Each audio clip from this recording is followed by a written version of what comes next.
Boa tarde, pessoal, como é que vocês estão? Então vamos entrar numa nova lição, graças a Deus.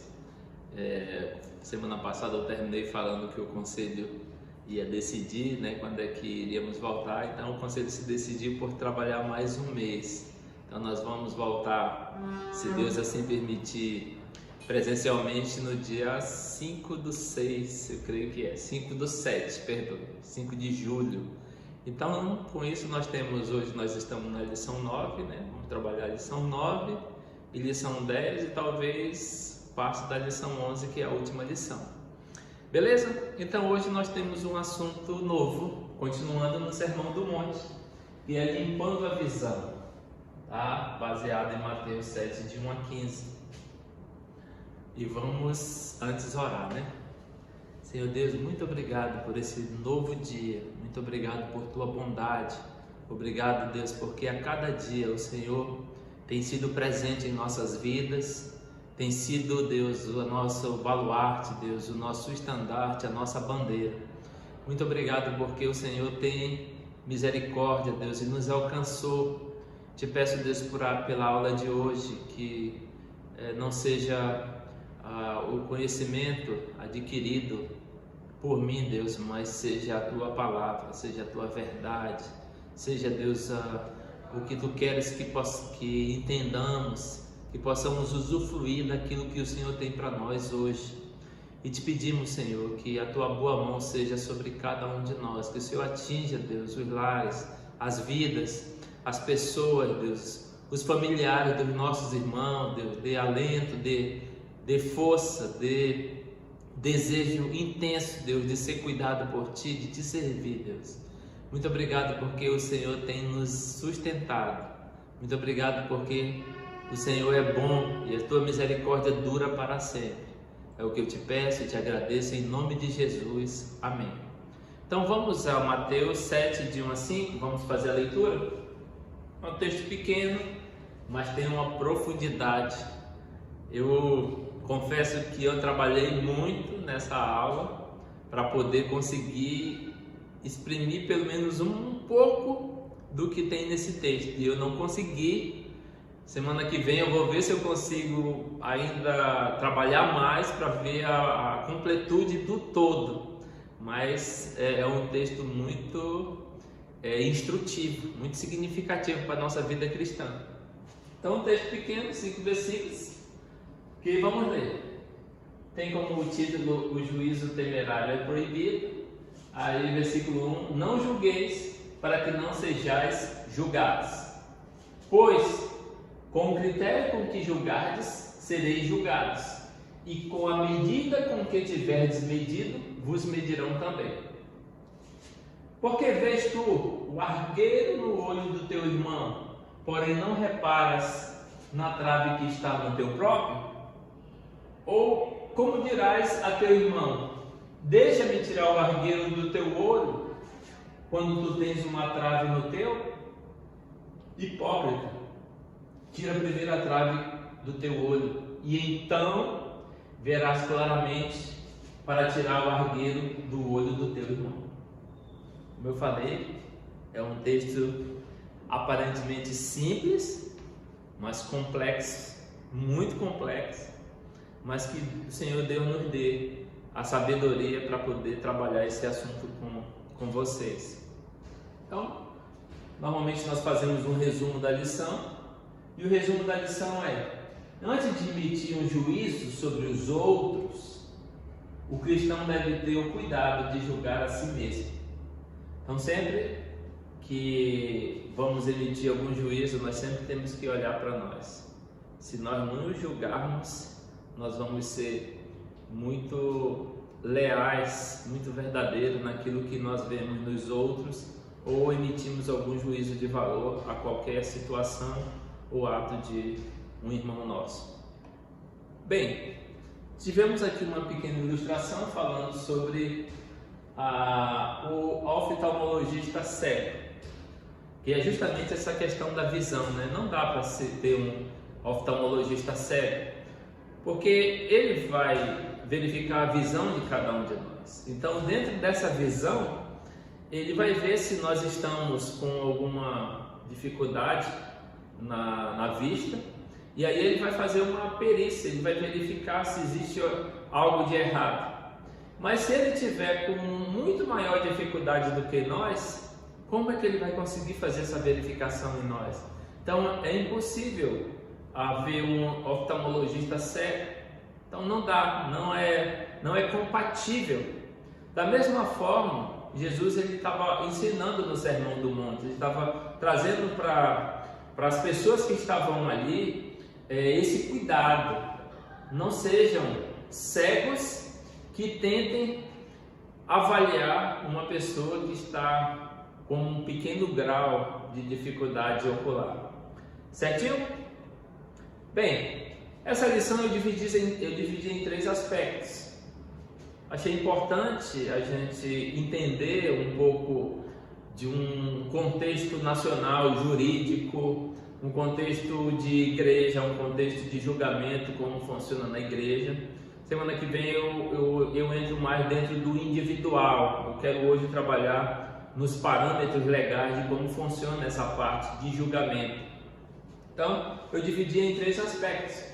O primeiro, os elementos legais de um julgamento no Brasil. Como funciona o julgamento no Brasil? Depois eu coloquei elementos legais de julgamento eclesiástico ou na igreja. E no último ponto eu coloquei os elementos ilegais de julgamento eclesiástico. E eu gostaria de trabalhar cada um deles na tarde de hoje.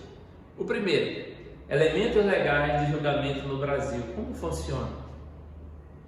Bem, nós temos uma ação que normalmente as pessoas elas acabam se utilizando por achar que o judiciário ou as leis do Brasil elas estão fragilizadas ou dão brechas para que haja, como um discurso muito recorrente, a liberação ou a falta de punição nas pessoas que deveriam ser punidas. E com isso causa no anseio popular, individual, às vezes, o desejo de fazer vingança com as próprias mãos. O direito penal chama isso de autotutela. Ele tem um conceito. A autotutela no direito penal diz assim: a busca de justiça com as próprias mãos. É conceituada como uma forma sumária e violenta de resolver problemas imediatos em que a coletividade avoca o papel estatal de julgar e punir indivíduos, culpados ou inocentes, dos crimes que se lhes imputam sem sequer lhes conferir a chance de defesa. Então, a autotutela ela é um tipo penal proibido no Brasil. Não podemos, com as próprias mãos, fazer justiça. É justiça entre aspas, porque não é justiça. Porque cabe ao cidadão nacional a possibilidade de se defender, entrar em juízo e a partir de então apresentar a sua defesa para então ser punido. E a autotutela não dá esse direito. Nós temos essa imagem aqui de que pessoas utilizando da autotutela para fazer justiça com as próprias mãos. Outro dia eu falei um assunto bem semelhante sobre fazer justiça com as próprias mãos. Eu falei de uma mulher em São Paulo que eles chamavam de bruxa por conta da vestimenta, do estilo de roupa, o estilo de ser dela. E aí as pessoas chamavam de bruxa. E de repente teve uma morte de 2 crianças ali, e uma morte meio macabra, e fizeram uma relação de que se foi macabro, então foi a bruxa. E a comunidade se juntou e foi até a porta da casa dessa senhora, bateram na porta, ela abriu a porta, eles entraram, puxaram para fora e a executaram a chutes, pauladas, murros, bofetadas, marteladas e tudo que tinham na mão, e a mataram. Depois da investigação, descobriram que as crianças foram mortas por outras pessoas. Mas a população, achando que estavam fazendo justiça, utilizaram da autotutela e aí mataram essa cidadã brasileira sem a possibilidade dela apresentar uma defesa contra aquela acusação. Acontece muito, como eu falei no início, de usar as falhas do sistema penal. Porque o sistema existem falhas. E aí é evidente que o sistema penal apresenta falhas e todos nós, como seres humanos, sempre vamos apresentar falhas. Então, é como justificativa e permissão para a vingança com as próprias mãos. Mas é um discurso perigoso. Então, nós cristãos, de maneira nenhuma, devemos incentivar esse tipo de conduta. No Antigo Testamento, eu me recordo que Deus ensinou para Moisés, para quando eles entrassem na Terra Prometida, eles tivessem cidades refúgios, para que o vingador do sangue não atingisse aquela pessoa antes de ser analisado o que aconteceu. Então, de fato, existia olho por olho, dente por dente. Entretanto, se aconteceu um acidente, não foi proposital, o que aconteceu? Aquela pessoa ela se refugiava até essa cidade de refúgio. E o vingador do sangue não poderia se vingar se essa pessoa estivesse nesse lugar. Se ela estivesse em outro lugar, ela poderia. E aí depois os anciãos iam analisar e ver o que aconteceu. Se aquela pessoa fosse considerada inocente, ela ia viver naquele lugar até o sacerdote falecer. Aí então a pena dela seria esse período da vida do sacerdote. E aí depois ele regressava para o seu lugar de origem.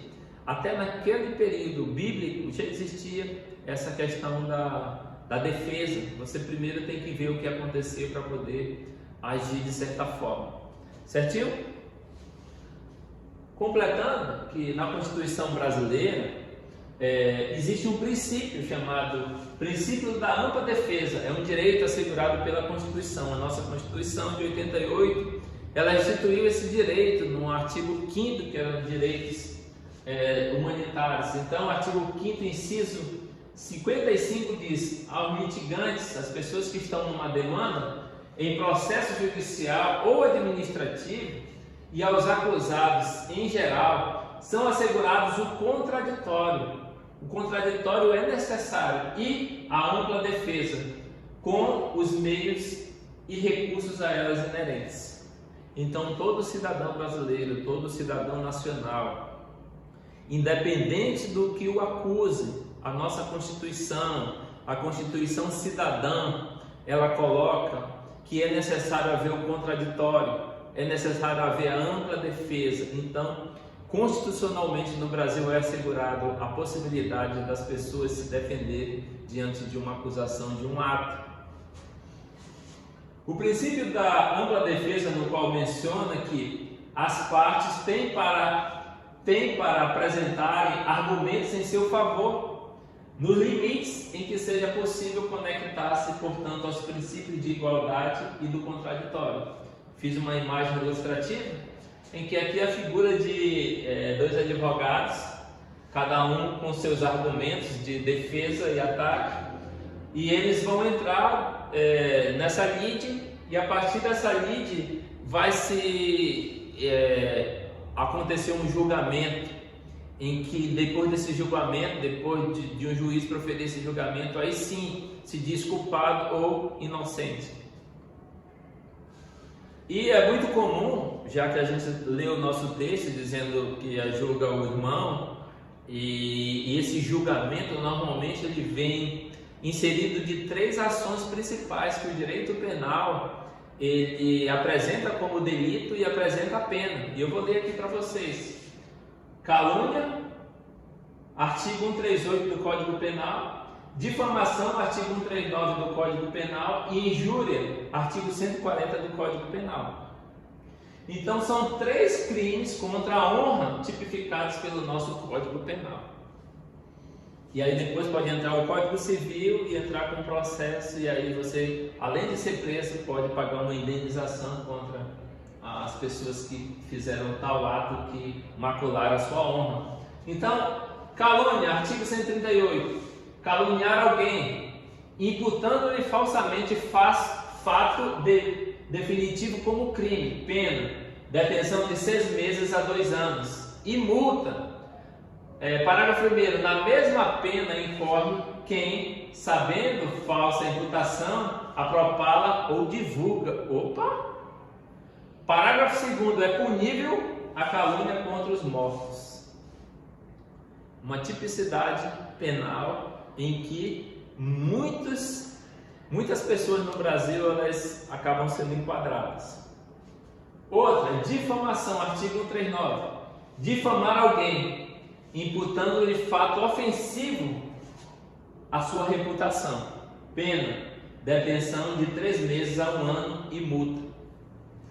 Injúria, artigo 140 do Código Penal. Injuriar alguém, ofendendo-lhe a dignidade ou o decoro. Pena, detenção de 1 a 6 meses ou multa. Parágrafo 2º. Se a injúria consiste em violência ou vias de fato que, por sua natureza ou pelo meio empregado, se considerem aviltantes, pena de detenção de 3 meses a 1 ano e multa, além da pena correspondente à violência. Parágrafo 3º. Se a injúria consiste na utilização de elementos referentes à raça, cor, etnia, religião, origem ou a condição da pessoa idosa ou portadora de deficiência, pena, reclusão de 3 anos e multa. Então, no Brasil, ofender a honra de uma pessoa, existem as penalidades. Imagine no reino dos céus. Estou trazendo um elemento da justiça brasileira, elemento constitucional, elemento nos seus códigos, no Código Penal aqui citado, e isso acaba sendo muito comum. Isso é apontar o cisco no olho do outro tendo uma trave no seu, né? Então a lei brasileira ela penaliza quem faz tal ato, mas vamos adiante. Então, quais são os elementos legais de um julgamento? Então, como seria um julgamento em que eu preciso apresentar a alguém uma queixa ou algo que aconteceu e não ficar por isso, porque se eu não posso difamar, caluniar, injuriar, então eu vou ficar calado? Não. O Brasil ele instituiu as leis para que as leis possam seguir o seu rito natural. E nós temos um rito natural. E para se estabelecer o rito natural, normalmente segue-se uma lei. Eu trouxe aqui um vadimecum. Esse aqui, meu orientador de leis, ele tem alguns, ele traz primeiramente a Constituição, e aí ele traz alguns códigos. Olha só o que ele tem aqui: Constituição, Código Civil, Código Comercial, Código de Processo Civil, Código Penal, Código de Processo Penal, Código Penal Militar, Código de Processo Penal Militar, Código Tributário Nacional, Código Eleitoral, Código de Defesa do Consumidor, Código de Trânsito Brasileiro, Código Florestal, Consolidação das Leis do Trabalho.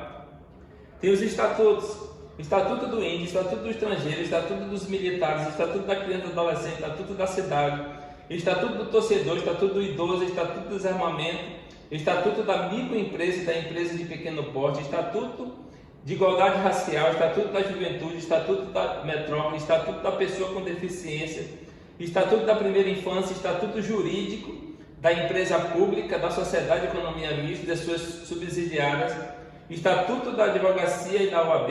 Aí tem algumas legislações: legislação complementar, administrativa, ambiental, civil, constitucional, empresarial, eleitoral, financeiro, penal, previdenciário, trabalho e tributário. E tem legislações internacionais, tem súmulas do STF e tem regimento interno do STF e STJ.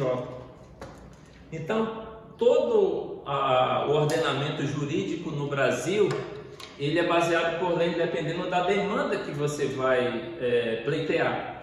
Por exemplo, se você tem uma causa eleitoral, então existe um código eleitoral em que aquela demanda, aquele litígio, aquela causa, ela vai ser baseada em cima daquelas leis para saber se quem está certo e quem está errado.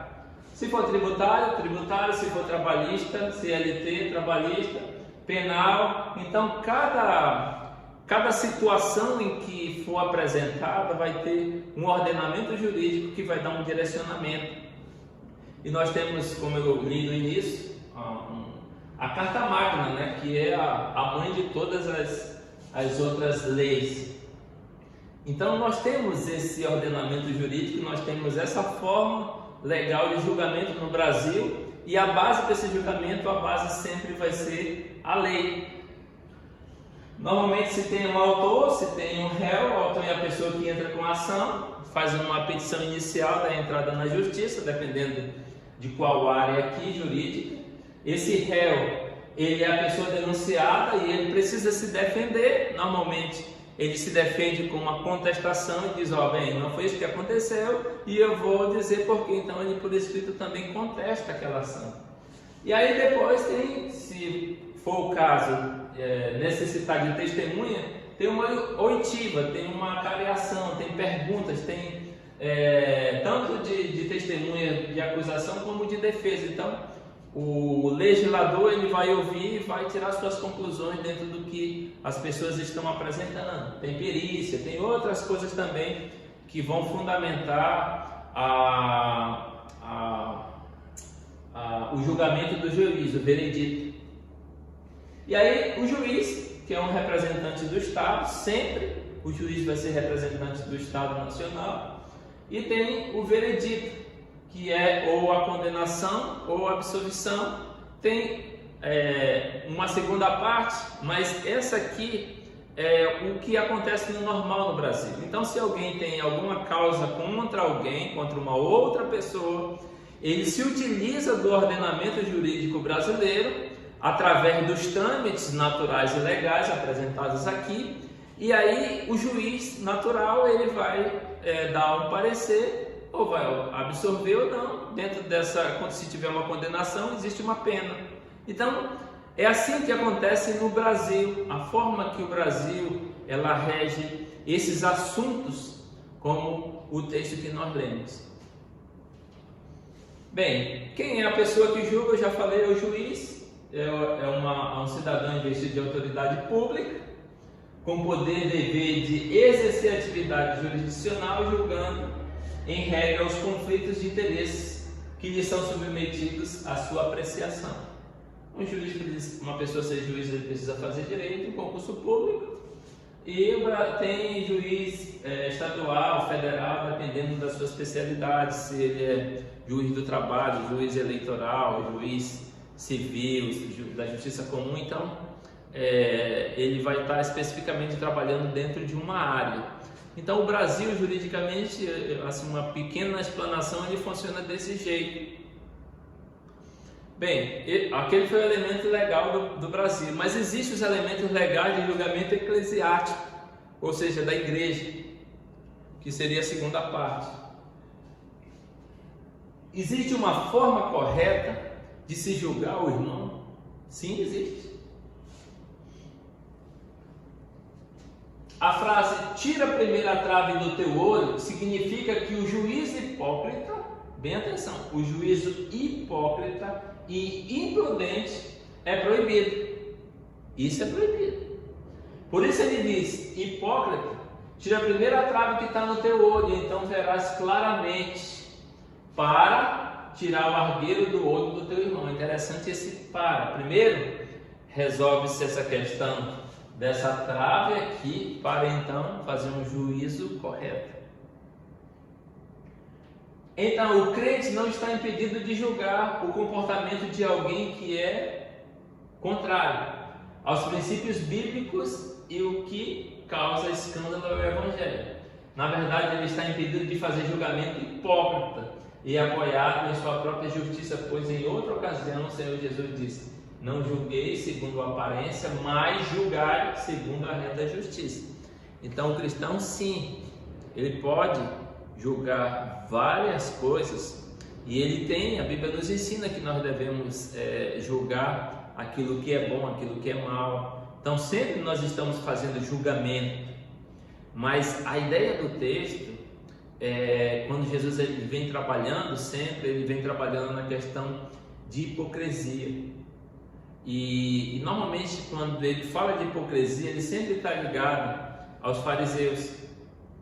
Os fariseus eles sempre estiveram dentro dessa conduta de faço o que eu digo, mas não faço o que eu faço. Então, para eles colocavam um peso muito grande na população, até porque eles eram líderes espirituais da nação. Mas eles mesmos não faziam. E aí, quando eles emitiam um juízo sobre algo, a situação era como mostra o texto que Jesus falou e a ilustração. Uma trave no olho, e com essa trave ele queria olhar para outra pessoa que tinha apenas um cisco e emitir alguma coisa, como diz aqui: que negócio horrível é esse no seu olho, amigo? Então ele não conseguia se enxergar, ele apenas enxergava o outro. Esse tipo de julgamento é que Jesus está condenando. Então, aí nasce uma pergunta: a igreja, ela tem autoridade para julgar os litígios entre os irmãos? O que vocês acham? A igreja tem ou não tem? Sim, sempre teve. No Antigo Testamento, no Novo Testamento, na história da igreja e na atualidade. No Antigo Testamento, nós vemos a nomeação de juízes. Vocês lembram daquela história do Jetro, o sogro de Moisés? Que Moisés passava o dia todo julgando a nação, o dia todo, era cansativo para ele, era cansativo para as pessoas. E o Jetro de repente olhou, viu aquela situação e disse: isso não está legal. Aí foi conversar com Moisés: Moisés, você vai matar o povo e você vai se matar também.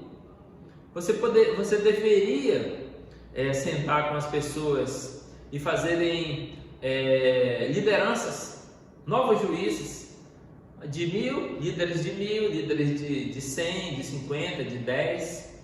E aí eles iriam administrando, eles iam fazendo esses julgamentos. E os julgamentos muito difíceis vinham para você. Então você só pegava as causas difíceis, mas as causas normais, que existe uma lei que está instituída, é só chegar na lei, observar essa lei e aplicar, é muito mais fácil. Então no Antigo Testamento todo vem falando sobre isso. Eu lembro do julgamento de Salomão, aquelas duas prostitutas que tiveram filhos, uma teve no dia, outra 3 dias depois. E aí a que teve naquele dia antes dos 3, ela dormiu, as duas estavam dormindo e uma dormiu por cima da criança e a criança faleceu. E na madrugada ela trocou o filho dela morto, botou lá no berço daqui, o filho não estava morto, e pegou o filho vivo e ficou do lado dela. E aí trouxeram para Salomão julgar o caso. Salomão era rei. Interessante que naquele período os reis julgavam as causas. E aí Salomão sabiamente pediu uma espada e disse que ia dividir metade para cada um. O senso maternal de uma foi: olha, não, dê para ela porque eu não queria que meu filho morresse. E Salomão disse: ó, fique com essa que essa é a mãe. Então eles também julgavam. Eu me lembro de Absalão, que dizia: se me dera a possibilidade de julgar as causas, aqui no reino não tem ninguém que julgue, mas se me desse a possibilidade de julgar, eu seria benevolente para com os que procuram o meu Senhor. Então os reis julgavam. Nós temos o livro dos juízes, que vem trabalhando desde... Eu vejo Moisés como um juiz. Não é juiz, mas ele é um juiz porque ele julgava, ele administrava, foi o libertador, mas ele era também juiz. Josué foi o libertador, foi o conquistador, mas também ele julgou. Aí depois de Josué vem Otoniel, que foi o considerado o primeiro juiz. E aí vem outros, termina em Sansão, que para mim não termina em Sansão, termina em Samuel, que foi o último juiz até entregar o reino para Saul. Então a Bíblia sempre vem mostrando as pessoas de liderança fazendo julgamentos no Antigo Testamento todinho, e inclusive coloca as obrigações do juiz para ele ser justo, não perverter o direito, e ele vai colocando várias coisas. Então o Antigo Testamento está cheio da palavra de Deus, que tem como base o Pentateuco, para que eles julgassem as causas.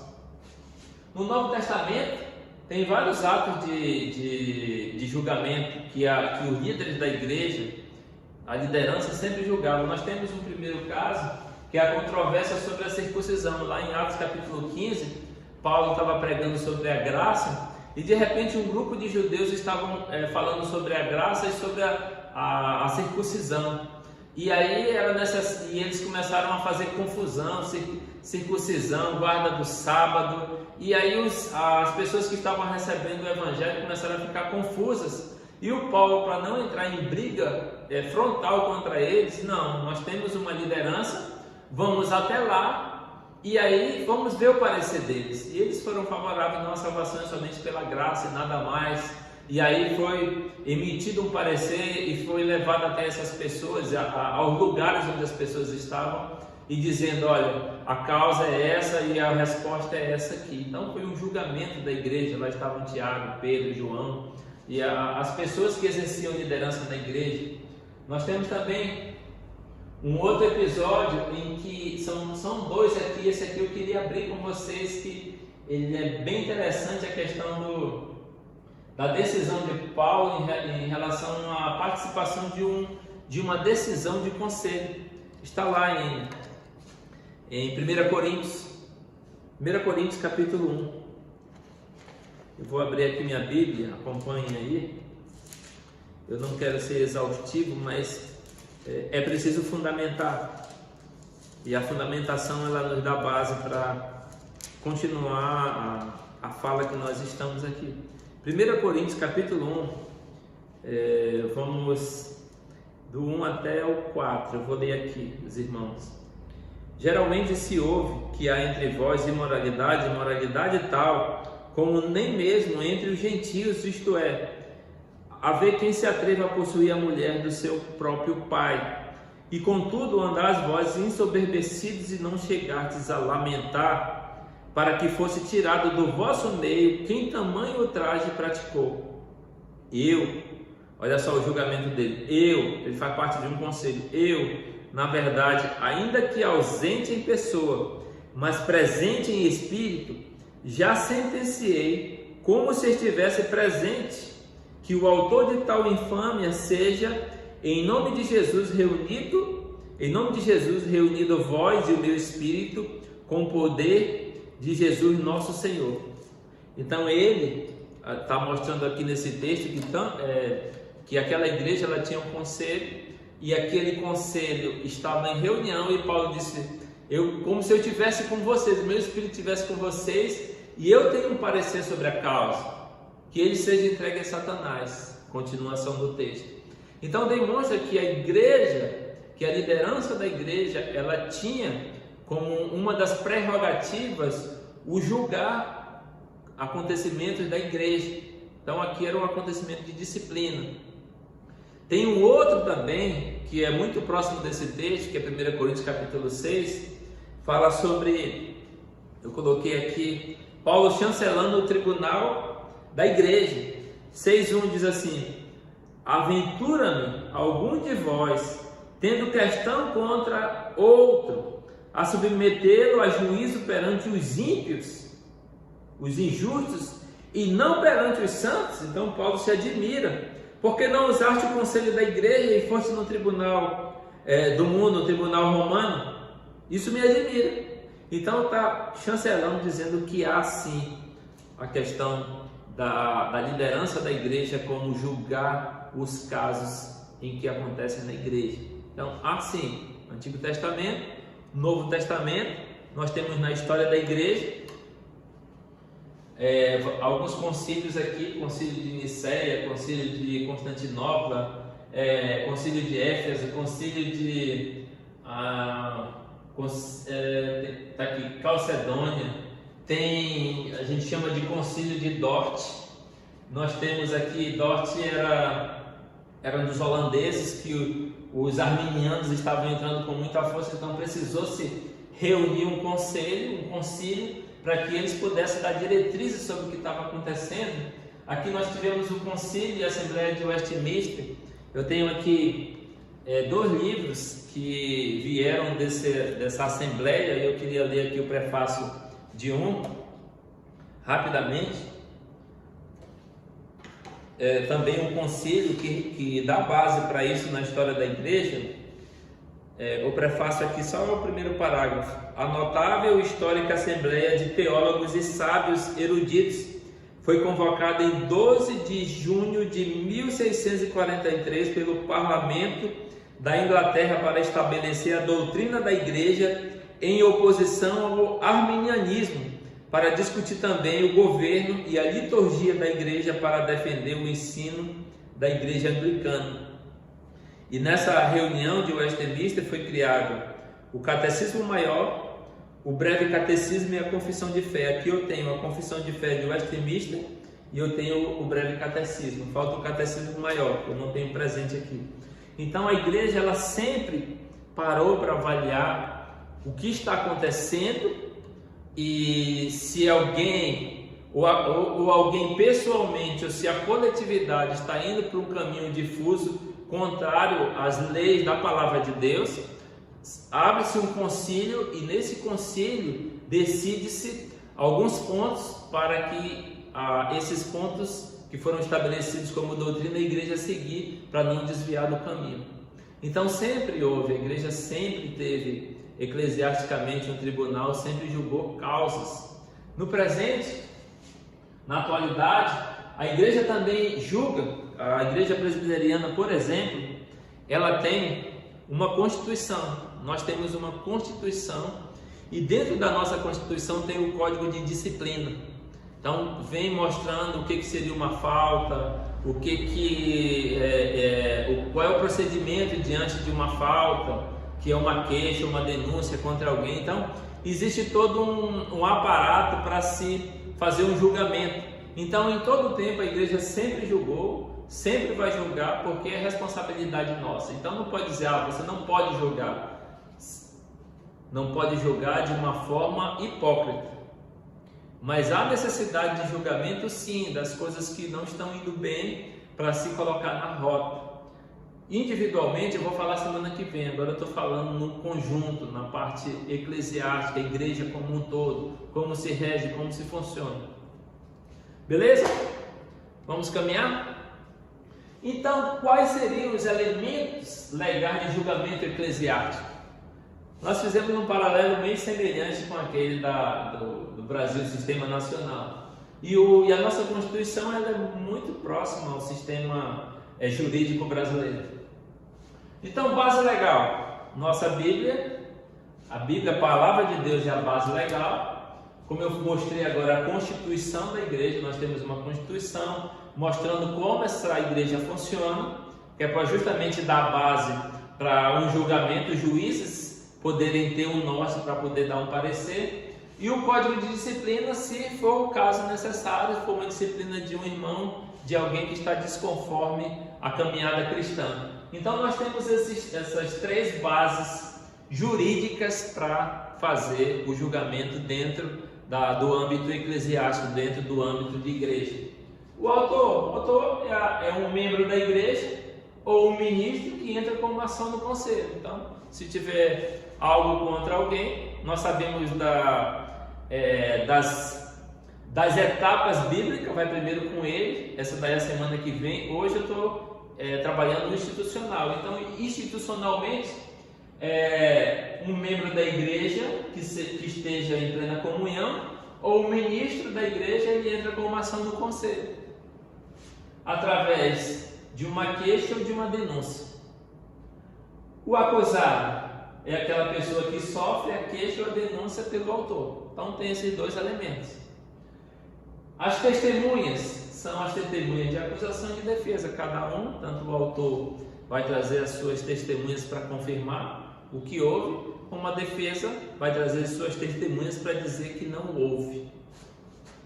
Os juízes, no concílio inferior, que é o conselho de uma igreja, porque tem os superiores, mas vamos trabalhar de uma forma simples, que é o conselho da igreja. Então o juiz compete ao conselho processar e julgar originalmente os membros e oficiais da igreja.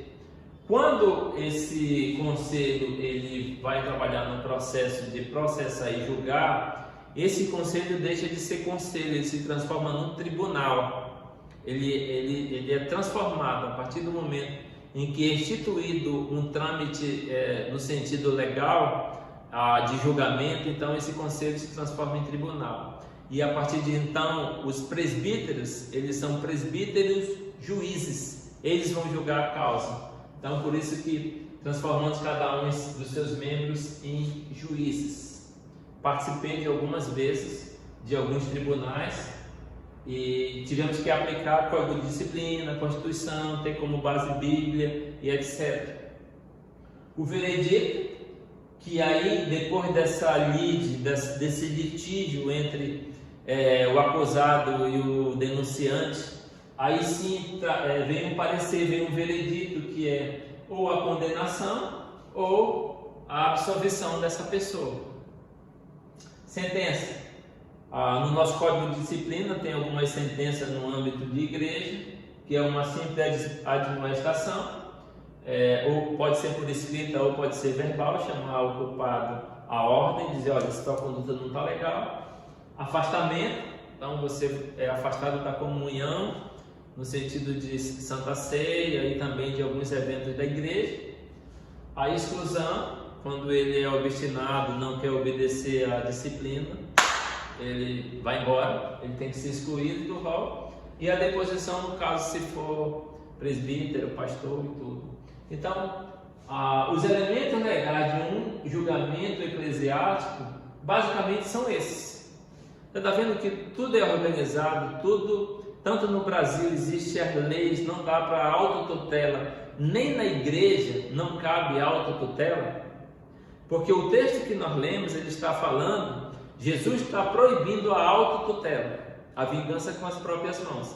Se você tem alguma lide, algum litígio, alguma demanda contra qualquer irmão, existe o processo legal. E esse processo legal, ele sendo uma vez estabelecido, há sim uma sentença, e nessa sentença pode ser condenado ou não. Então, o direito ao contraditório e à ampla defesa, tanto na lei nacional como na lei eclesiástica.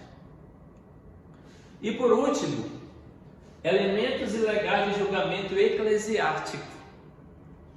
E aí vem uma pergunta: seria autotutela cristã julgar o meu irmão com trave nos olhos? Seria autotutela cristã julgar o meu irmão com trave nos meus olhos? Resposta: sim. Quando fazemos justiça com as próprias mãos, sem oferecer ao irmão um julgamento justo, lhe dando a chance de defesa, é autotutela, é justiça com as próprias mãos, é pecado diante da lei brasileira e diante da igreja e diante do que Jesus nos ensinou. Então, autotutela cristã é pecado, autotutela cristã é condenável. Nós temos um texto aqui que diz: irmãos, não faleis mal um dos outros.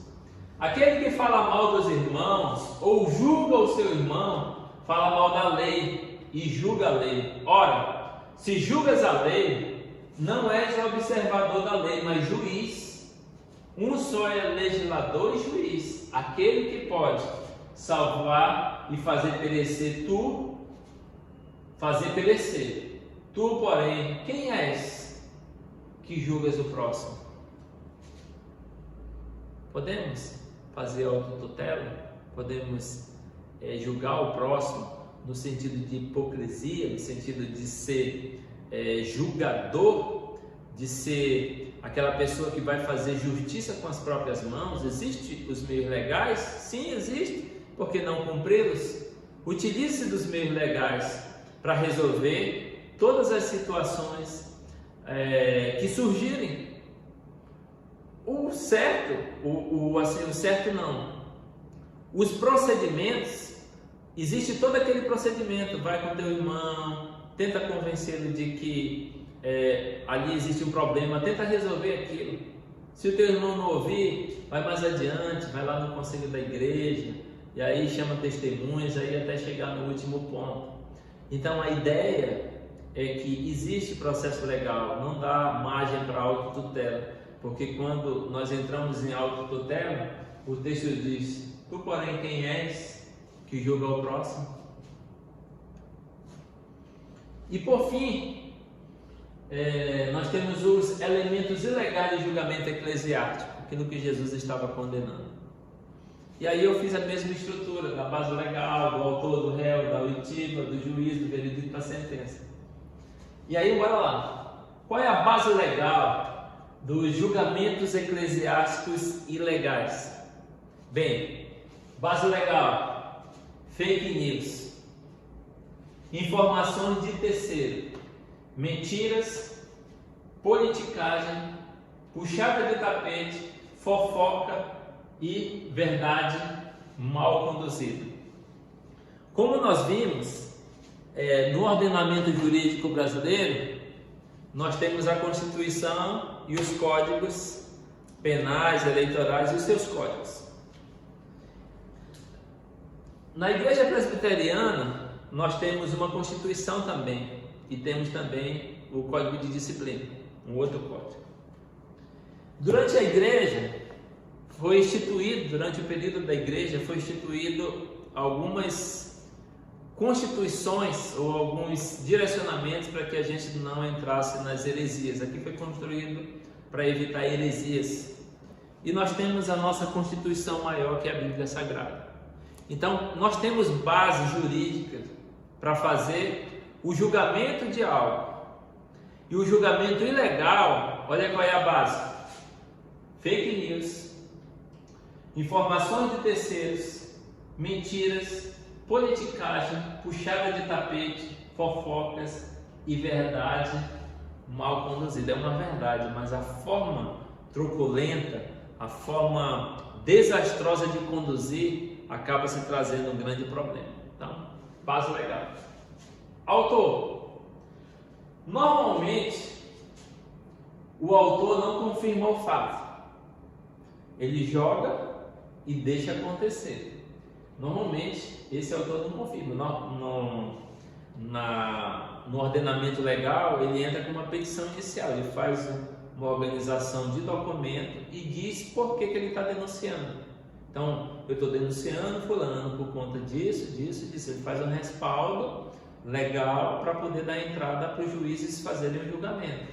Aqui não, ele não confirma o fato, ele já dá um passo atrás. Ou ele é politiqueiro, então ele joga uma informação ali, mas a real intenção é fazer política dentro da igreja. Isso acontece muito, em todas as igrejas acontece. Então, a gente pensa que isso só acontece lá no Congresso Nacional. Não, acontece também na igreja, a politicagem, a querer levar vantagem, querer tomar lá da cá. Então, às vezes, se coloca fake news porque tem um objetivo de politicagem. Autor, tem uma intenção de prejudicar, que é ainda pior, né? Politicagem é tomar lá da cá, mas a intenção é prejudicar mesmo, é tirar aquela pessoa do cenário, está se destacando muito, vamos tirar ele de cena. Ou de forma velada, né? O autor, ninguém sabe que ele é o cabeça. A todo mundo fazendo, ele jogou a situação, ele deu um passo atrás, ninguém sabe. Você quer saber quem é o cabeça, quem foi que trouxe aquilo, ninguém sabe. E aí ele trabalha de forma velada. Esse autor, ele é velado, ninguém sabe. A liderança, poxa, quem é que está espalhando notícias falsas aqui? Aí, não, é o fulano, é o ciclano. Não, mas não pode ser o fulano, eu já chamei ele. Não é ele, quem é? Trabalha de forma velada, escondidinho, ninguém sabe quem é. Deus sabe. E, dando base para essa verdade mal conduzida, é aquela pessoa que é precipitada dentro de uma ação, né? Ele vai totalmente estabanado, acaba sendo verdade aquilo que ele acusou, de fato confere-se aquilo, mas a forma que ele vai tratar é uma forma totalmente desproporcional ao ordenamento jurídico da igreja. O réu é a pessoa difamada, é aquela denunciada pelo autor. Se é verdade ou não sei que foi difamado. Fulano fez isso e fica como verdade, e depois não dá mais para voltar atrás e nem saber de onde veio isso e como se defender. aí é complicado. A oitiva das testemunhas, ninguém se compromete ou assume. Rapaz, eu não sei, foi o fulano que disse. Eu ouvi falar, estão dizendo por aí. Rapaz, o pessoal falou um negócio aí, ninguém aparece para dizer, você viu? Você confirma? Você sustenta o que você está falando? Não, eu ouvi falar. Não, me disseram. Então, sem base de denúncia, sem confirmação de ação, como testemunha não confirma nada, como autor ninguém sabe quem é, e as coisas vão acontecendo, a forma ilegal de julgar as pessoas. O juiz é o próprio autor, porque à medida que ele difama, que ele apresenta notícias falsas, à medida que ele repassa a informação de terceiros, que ele mente, que ele usa de politicagem, que ele puxa o tapete, que ele fofoca, esse autor ele já está condenando, né? Ele se torna o juiz, ele tanto profere uma sentença, como utiliza as pessoas que estão com ele, que nós chamamos de partícipes. Os partícipes também fazem parte, são também juízes, né? Então, quem te constitui o juiz? Então, quem difama acaba trazendo má fama àquela pessoa, acaba julgando, condenando, sem dar a possibilidade da pessoa se defender. Isso é a forma ilegal de trabalhar na igreja. Isso é inaceitável, mas isso acontece, infelizmente acontece. Mas nós estamos ensinando a forma correta para não se cometer esse tipo de ação. O veredito já é condenação, né? Uma vez que já difamou, ninguém provou nada ao contrário, e uma vez condenado, não tem como se defender. Eu sempre advogo que o agravo que uma pessoa fez contra a outra, pelos mesmos meios que ela utilizou para fazer isso, ela deveria fazer a sua retratação. Então, se ela falou naquele grupo ali de 10 pessoas, ela vai lá no grupo de 10 e retrata. Se ela falou em um outro momento, no grande grupo, em um canal do Facebook, no WhatsApp, no grupo da igreja, onde for, utilize o canal, o mesmo canal, para ser retratado. Só que isso não acontece. No Brasil, quando é condenado alguém que fez alguma falcatrua e levou muito dinheiro do Brasil, às vezes ele é condenado, mas não se devolve esse dinheiro para os cofres públicos. Isso é uma coisa que me fica pensando, poxa, por que não confisca esse dinheiro e traz para os cofres públicos? E aí a mesma coisa que eu fico pensando, poxa, passou informação que não era, difamou, fez e aconteceu, por que não utiliza o mesmo canal para dizer que aquilo foi mentira, né? Para se retratar, dizer, não, isso não, eu realmente me precipitei, eu realmente pequei contra o irmão, eu menti, eu usei fala de terceiros, eu fui, sei lá, a forma que aconteceu com a pessoa, vai lá e diz o que aconteceu, né? Mas acaba ficando calado e acaba, o fulano fez, ninguém sabe, e acaba até a pessoa que foi prejudicada sendo mais prejudicada, porque chega por aí e diz, não, o fulano que disse isso, o fulano que denunciou, e ele que é o culpado, porque o irmão ele deve seguir aqueles passos bíblicos, né? Ele já seguiu, só que ninguém sabe. Beleza, então a sentença, olha só uma coisa que vem trazendo muito mal, a sentença: exclusão física, exclusão da presença da pessoa naquele local, na igreja. Exclusão moral, ele não tem mais a possibilidade de levantar a cabeça, olhar para frente, olhar nos olhos das pessoas, olhar nos olhos dos seus próprios filhos, ensinar. Ele moralmente ele quebrou por conta da difamação de um fake news. Ele também recebe exclusão espiritual. Ele não consegue, ele se prejudica com isso, ele não consegue viver a plenitude e da espiritualidade. Alguns sim conseguem, mas a maioria há um choque tão grande que a pessoa fica meio baratinado, que até o espiritual acaba se prejudicando. E por fim, a exclusão psicológica, né? Tem a espiritual, acaba ficando fraco espiritualmente, mas tem a psicológica, que afeta toda uma estrutura, que traz um trauma, que traz depressão, ansiedade, outras coisas que a gente sabe, essas doenças do nosso tempo que vem atingindo muita gente. Então, Jesus, ele utilizou outras palavras e eu tentei trazer para o meio jurídico essa ideia do que acontece. Existem os meios legais, sim, mas as pessoas, elas buscam os meios ilegais para resolver uma lide, resolver um litígio, resolver alguma coisa que aos olhos não está claro, não está bom. Beleza, não está legal. Vias legais, resolve-se o problema. Não difama ninguém, não prejudica a vida de ninguém, não traz prejuízo para ninguém. E se de fato for constatado que há um erro, a condenação segue o barco. E aí nós temos aqui peguei aqui uma estatística que diz que quando informações falsas, quando nós recebemos uma informação, 30% das pessoas elas compartilham sem observar aquela situação se de fato é verdade. Então já manda 30%. Desses 25% vai por rede social, 28% veículo, não sei ler isso aqui, e do leitor 17%. Então a responsabilidade é nossa, sim, de todas as questões que acontecem, que no nosso tempo acaba se tornando natural.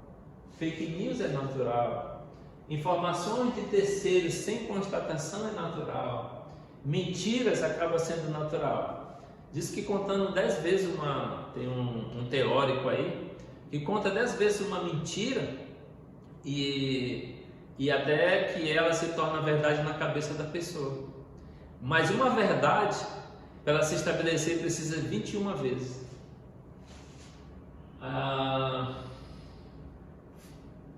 Puxada de tapete, politicagem, puxada de tapete, fofoca, verdades mal conduzidas.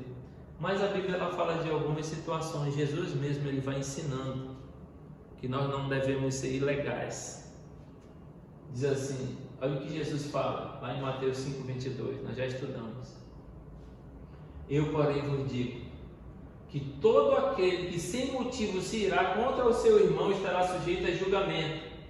E quem proferir um insulto a seu irmão estará sujeito a julgamento do tribunal. E quem lhe chamar tolo estará sujeito ao inferno de fogo. E eu queria fechar essa aula que você abrisse em Gálatas, no capítulo 6. Gálatas 6.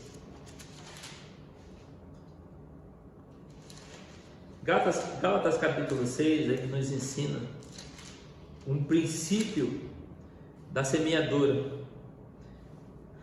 O apóstolo Paulo, ele utiliza esse princípio porque ele é um princípio natural. Sempre que fazemos, vai acontecer conosco da mesma forma que nós fizemos. Então o texto diz assim, 6, eu vou ler os 7 e 8. Gálatas capítulo 6, versículos 7 e 8 diz assim, não vos enganeis, de Deus não se zomba, pois aquilo que o homem semear, isso também ceifará. Porque o que semeia para a sua própria carne, da carne colherá corrupção. Mas o que semeia para o Espírito, do Espírito colherá a vida eterna. Quais as ações nós, como servos de Deus, vamos utilizar? Ações ilegais ou ações legais?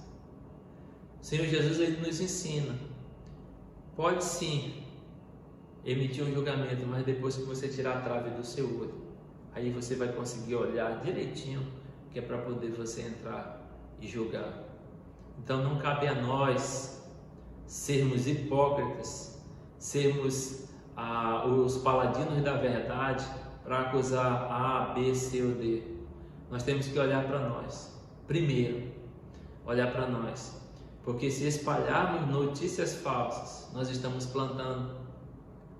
E a semeadura nos ensina que vai ter um retorno. E esse retorno, uma hora ou outra chega. Como dizem por aí, a conta vai chegar. E com a mesma medida com que julgamos, difamamos, caluniamos e matamos uma pessoa, vão nos matar também. Vamos orar? Senhor Deus, muito obrigado por Tua bondade, muito obrigado por Tua palavra. Deus, eu te peço que o Senhor nos ensine as Tuas verdades. Em alguns momentos, Deus, dentro das Tuas verdades, nós somos exortados por Ti. Em alguns momentos nós somos incentivados, nós somos ensinados, mas existe um momento, Deus, como o de hoje, em que nós somos chamados a olhar para nós, a ver a nossa conduta, a ver o que estamos fazendo e a sermos exortados por Ti. Eu te peço, Pai, que a Tua palavra faça sentido para nós, que a figura do professor saia de cena, mas que o Teu Espírito fale individualmente com cada um. É o que eu te peço e te agradeço em nome de Jesus. Amém. Beleza, gente? Muito obrigado, que Deus abençoe e até a próxima.